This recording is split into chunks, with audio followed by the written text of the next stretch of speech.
ఎక్కడ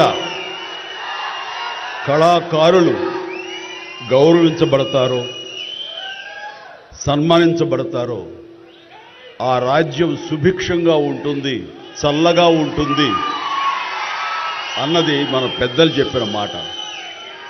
ఈ రోజున ఈ పౌర సన్మాన సభ చూస్తుంటే, ఇంతమంది వేల మంది తరలి వచ్చేటువంటి సభ చూస్తుంటే, ఇంత పద్మ పురస్కారాలతో ఇంతమంది కళాకారులకు గొప్ప వ్యక్తులకు ఇక్కడ సన్మానం జరుగుతుంటే నాకు అది అక్షర సత్యం అనిపిస్తుంది. అలాగా అది గుర్తుకొచ్చేలాగా ఉన్నటువంటి ఈనాటి ఈ సభ తెలంగాణ రాష్ట్ర ప్రభుత్వం పద్మ అవార్డు గ్రహీతలకు ఇలా గౌరవిస్తున్న ఈ సభలో ముఖ్య అతిథిగా విచ్చేసినటువంటి మా మిత్రులు గౌరవనీయులు శ్రీ రేవంత్ రెడ్డి గారికి, మరొక సోదర సమానులు ఉప ముఖ్యమంత్రి బట్టి విక్రమార్క గారికి, ఈనాటి ఈ సభాధ్యక్షులు జూపల్లి కృష్ణారావు గారికి, మా సినిమాటోగ్రఫీ మినిస్టర్ కోమటిరెడ్డి వెంకటరెడ్డి గారికి, మరొక మిత్రులు మంత్రివర్యులు పొంగులేటి సుధాకర్ గారికి, శ్రీనివాస్ గారికి, ఇక ఇతర పెద్దలకు, అలాగే సిఎస్ చీఫ్ సెక్రటరీ శాంతకుమార్ గారికి, ఇతర అధికారులకు, ముఖ్యంగా ఈ సభ ఇంత నిండుదనంగా ఇంత హుందాగా ఉంది అంటే కారణం తెలుగుదనానికి, తెలుగు వేష భాషలకి హుందాతనం తీసుకొచ్చి తెలుగుదనానికి నిలువెత్తు నిదర్శనంగా నిలబడి ఉండేటటువంటి గొప్పవారు, మేము ఆరాధించేవాళ్ళు మన మాజీ ఉపరాష్ట్రపతి శ్రీ వెంకయ్య నాయుడు గారికి, ఇక్కడ విచ్చేసేటువంటి ఆహ్వానితులకు, కళాభిమానులకు, సినీ అభిమానులకు, నా అభిమానులకు అందరికీ హృదయపూర్వక నమస్కారాలు తెలియజేసుకుంటాను.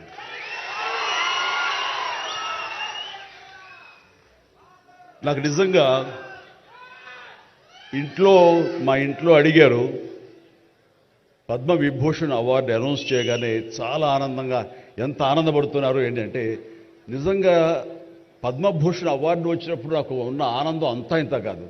కానీ ఇన్నేళ్ల తర్వాత ఇప్పుడు ఈ పద్మ విభూషణ్ అవార్డు వచ్చినప్పుడు నిజంగా అంత ఉత్సాహం లేదు. ఏదో వచ్చింది, సంతోషం, గౌరవంగా స్వీకరించాలి, ఎంత ప్రజాభిమానం అని అనుకుంటూ ఉన్నాను. కానీ ఆ తర్వాత తరలి వచ్చేటువంటి వివిధ ప్రాంతాల నుంచి మనుషులు కానివ్వండి, వ్యక్తులు, అభిమానులు, సినిమా పరిశ్రమ నుంచి కానివ్వండి, రకరకాల అసోసియేషన్స్ కానివ్వండి, అలా ఎంతోమంది రాజకీయ ప్రబుద్ధులు కానివ్వండి, అందరూ గత వారం రోజులుగా ఎడతెరిపి లేకుండా వాళ్ళు ప్రశంసలు కురిపిస్తున్నారంటే ఆ ఆనందం ద్విగుణీకృతమైంది. ఎంతో ఉద్వేగానికి, ఎంతో ఇదిగా అవార్డు ఇవ్వని అభిమానం, అవార్డు ఇవ్వని ఉత్సాహం, ప్రోత్సాహం మీ కరతాళ ధ్వనుల ద్వారా, మీ ప్రశంసల ద్వారా ప్రతి ఒక్కళ్ళు మనసారా ఆశీర్వదిస్తుంటే చాలు, ఈ జన్మ, ఇది పూర్వజన్మ సుకృతం, ఎప్పుడో చేసుకున్న పుణ్యఫలం, మా అమ్మానాన్నలు వాళ్ళకి జన్మించేందుకు వాళ్ళు చేసిన పుణ్యఫలం నాకు ఈ విధంగా సంక్రమించిందంటూ నేను నిజంగా మనసు స్పందించి అలా భావిస్తాను. అదే మీ ముందు ఉంచుతున్నాను. ఇక నాకు తెలిసి ప్రప్రథమంగా అవార్డులు అనౌన్స్ చేసిన వెంటనే ఒక ప్రభుత్వం స్పందించి వారికి ఈ రకంగా సన్మానం చెయ్యాలి అనే భావం రావటం అన్నది బహుశా ఎప్పుడు జరగలేదు. ఇదే మొట్టమొదటిసారి జరిగింది. దానికి ప్రధానమైన కారణం యువకులు, డైనమిక్ లీడర్ మన ముఖ్యమంత్రి రేవంత్ రెడ్డి గారు, అలాగే వాళ్ళ సహచర మంత్రి వర్యులు, వీళ్ళందరూ ఒక్కడిగా అనుకుని స్పందించిన మనసుతోటి మన వాళ్ళని మనం గౌరవించుకోకపోతే ఎలాగ గౌరవించుకోవాలి అంటూ అన్నది నిజంగా చెప్తాను. సభాముఖంగా వారికి నా హృదయపూర్వక ధన్యవాదాలు తెలియజేస్తాను. అంటే సన్మానాలకి ఇక్కడ నేను కానీ మన వెంకయ్యనాయుడు గారు కానీ ఇతర పద్మ అవార్డీస్ కానీ ఎవరు కొత్త ఏం కాదు, వాళ్ళు రకరకాలుగా విధాలుగా వాళ్ళు సన్మానించబడుతూ ఉంటారు. కానీ సరిగ్గా ఇలాంటి సమయంలో ప్రభుత్వం ముందుకు రావడం అన్నది వారు ఈ కళాకారులకి కళలకి వారు ఇస్తున్న ప్రాముఖ్యతకి నిజంగా మనస్సు స్పందించి నేను నా అభినందనలు తెలియజేస్తున్నాను. ఇందులో భాగంగా నిన్న మొన్న ముఖ్యమంత్రి గారు అనౌన్స్ చేశారు, ఇక్కడ నంది అవార్డ్స్ అనేవి ఒకప్పుడు ఇస్తూ వచ్చావు. నంది అవార్డ్స్ అనేది తర్వాత అదేదో గత చరిత్రలాగా అయిపోయి మాకు అందరికీ చిన్న డిసప్పాయింట్మెంట్ ఉంది అటు ఇరు రాష్ట్రాల్లో కూడా. అరే కళాకారులు ఇంత నెగ్లెక్ట్ చేస్తున్నారు, ఇంత నిర్లక్ష్యపరుస్తున్నారు, ఎందుకు ఉత్సాహపరచట్లేదు? అది పెద్ద గొప్ప విషయం కూడా కాదు అది. అండ్ అది ఇస్తే కనుక చాలామంది చాలా ఉత్సాహం ఉంటుంది, ఆ ప్రోత్సాహంతో మరింత ముందుకెళ్తారు. తద్వారా ఎన్నో సినిమాలు కానీ నాటకరంగం కానీ ఇవన్నీ అభివృద్ధి చెందుతాయి. తద్వారా ఎంతోమందికి ఎంప్లాయ్మెంట్ కానివ్వండి, ఎంతోమంది ప్రోత్సాహం కళాకారులు ఇంకొంచెం రావడం కానివ్వండి. ఆ రకంగా ఈ రోజును చూస్తే కనుక మన సినిమాలు ప్రపంచవ్యాప్తంగా ముందుకెళ్తున్నాయంటే అలాంటి ప్రోత్సాహం అలాంటి ఉత్సాహం ఉండబట్టే. సో ప్రభుత్వ పరంగా కూడా అలాంటివి ఉంటే కనుక ఇది మరింత ముందుకెళ్ళడానికి అవకాశం ఉంది. అది గుర్తెరిగి ఈ రోజున ఆ అవార్డులు మళ్ళీ మనం రెజ్యూమ్ చేస్తాం, మళ్ళీ తిరిగి మళ్ళీ ఇస్తామని ఆ నిర్ణయం తీసుకోవటం, దానికి పేరు ప్రజా గాయకుడు. జీవితం అంతా కూడా రెవల్యూషనరీగా మార్పు తీసుకురావాలని ప్రయత్నించే నిరంతర శ్రామిక కళాకారుడు శ్రీ గద్దర్ గారు. గద్దర్ గారి పేరున అవార్డులు ఇవ్వటం అన్నది ఎంతో సముచితం, ఎంతో ఆనందం, ఎంతో ముదాహం. అలాంటి నిర్ణయం తీసుకున్నటువంటి మా ముఖ్యమంత్రి రేవంత్ రెడ్డి గారికి వారి సహచర్యులకి నేను మనస్ఫూర్తిగా నా హృదయ ధన్యవాదాలు ఈ సభాముఖంగా తెలియజేస్తున్నాను.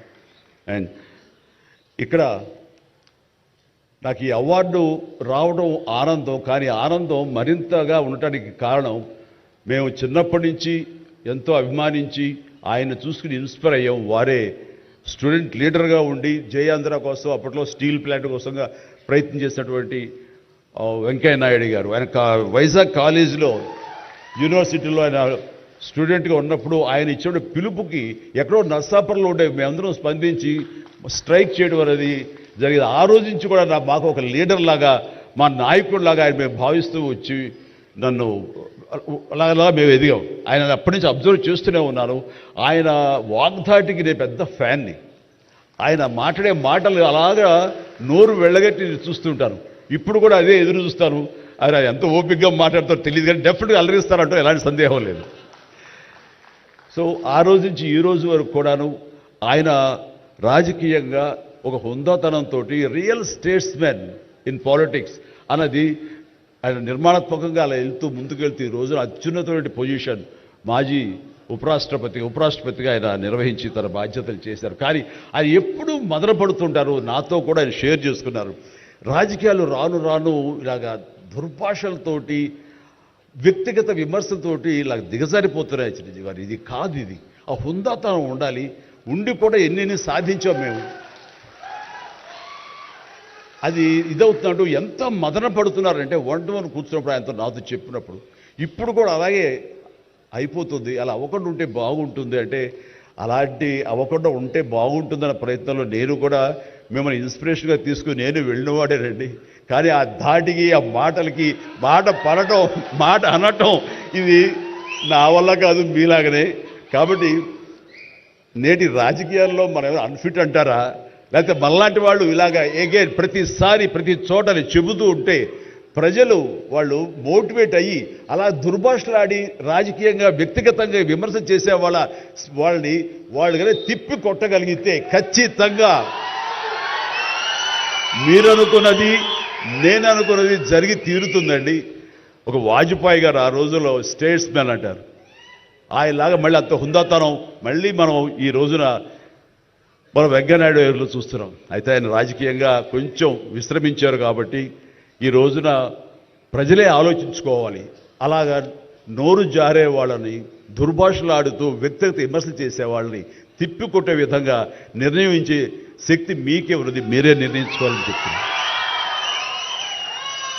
ఈ రోజున రకరకాల రంగాలకు సంబంధించినటువంటి గొప్ప గొప్ప వ్యక్తులు వాళ్ళు గుర్తింపు వస్తున్నా రాదా అని కాదు, అది వాళ్ళ ఇంట్రెస్ట్ కొద్ది. ఈ రోజున ఇక్కడ ఒక్కొక్కరు శిల్పకళాకారులు ఉన్నారు, అలాగే కొన్ని art forms of village rural సంబంధించిన వాళ్ళు ఉన్నారు, సమయ గారు ఇట్లాగా అలా రకరకాల కవులు ఉన్నారు. వీళ్ళందరూ కూడాను ఆ పని చేసుకుంటూ వెళ్ళిపోయి అదే మా జీవితం, అదే మా ధ్యేయం అంటూ అలా ముందుకు వెళ్ళిపోయే దీంట్లో ఈ రోజున ప్రభుత్వాలు గుర్తించి వాళ్ళకి పద్మశ్రీ అవార్డులు ఇవ్వటం అన్నది, పద్మ అవార్డుతో గౌరవించుకోవడం అన్నది ఈ సందర్భంగా నేను వాళ్ళ గుర్తించినటువంటి భారత కేంద్ర ప్రభుత్వానికి నేను మనస్ఫూర్తిగా నా అభినందనలు తెలియజేస్తాను, నా సంతోషాన్ని వ్యక్తపరుస్తాను. దీనికి మరీ ముఖ్యంగా మన ప్రియతమ నరేంద్ర మోడీ గారు ప్రధానమంత్రి, ఆయన దీన్ని గుర్తించి అలాగా ఇవ్వడం జరిగింది. ఇక్కడ ఒక విషయం చెప్పొచ్చో చెప్పకూడదో తెలియదు, కానీ ఒక విషయం చెప్తాను. మధ్యాహ్నం నాకు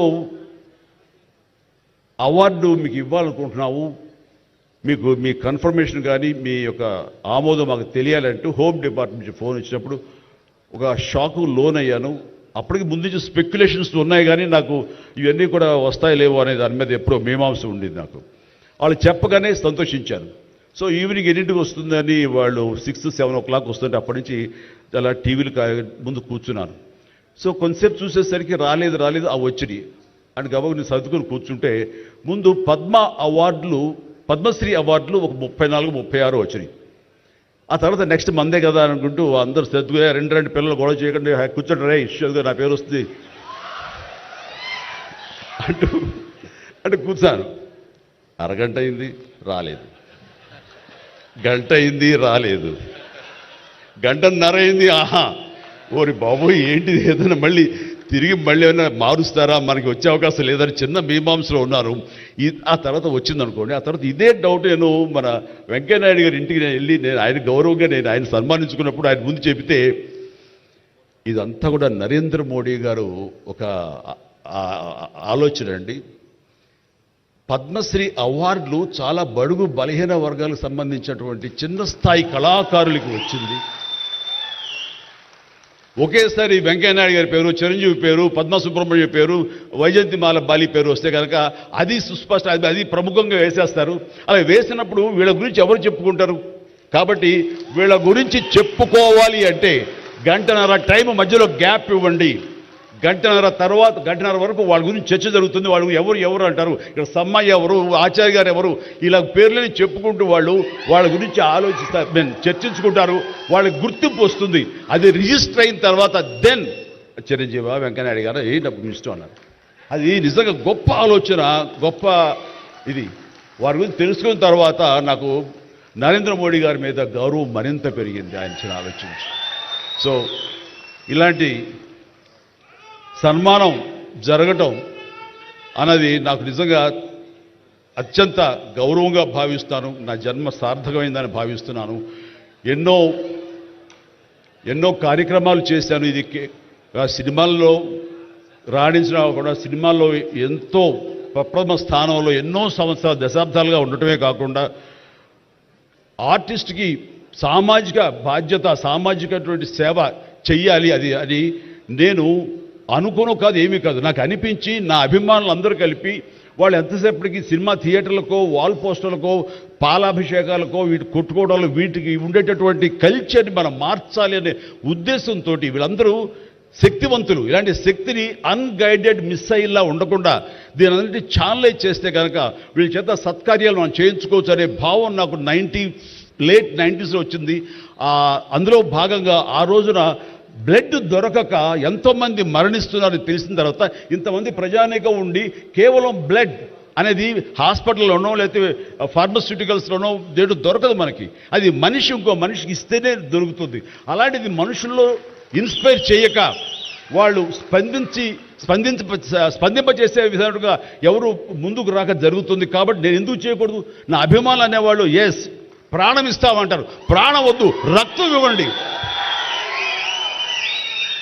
ఇవ్వండి అంటూ నేను 25 సంవత్సరాల క్రితం ఇక్కడ బ్లడ్ బ్యాంక్ పెట్టిన తర్వాత ఈ ఉత్సాహం ఏమైనా పొంగులాగా ఉండి తర్వాత చల్లబడిపోతుందా అని అనుకున్నాను, కానీ లేదు, ఒక జీవనదిలాగా సాగుతూనే ఉంది. ఈరోజు కూడా మీ అందరి ప్రభావంతో ఎక్కడ మంచి కార్యక్రమం కానీ పుట్టినరోజు కానీ శుభకార్యం చేయాలన్న ప్రతి ఒక్కరు రక్తదానం కోసం ముందుకు వస్తున్నారు, రక్తదానం ఇస్తున్నారు అంటే కనుక దానికి ప్రప్రథమంగా నడుం బిగించింది నేను, నా అభిమానులు చెప్పలో గర్వంగా ఉంది నాకు